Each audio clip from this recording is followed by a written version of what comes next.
من مطمئنم شاهزاده با نگاه عام و شاملی که داره همه نیروهایی که دست همکاری و اتحاد و ائتلاف بدن با اونا کار میکنه. الان صحبتی نیست که شاهزاده رضا پهلوی شاه آینده ایرانه.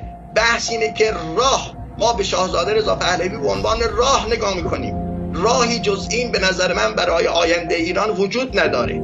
به یک اعتبار یک شاهراه هست که پشت ایشون وایستیم و این دوران گذار طی بشه.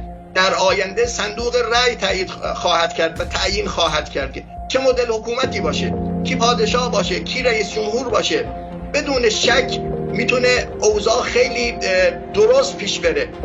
ببینید در سوریه یک کسی مثل احمدالشهر میاد و یک پروژه اونجوری پیش میبره.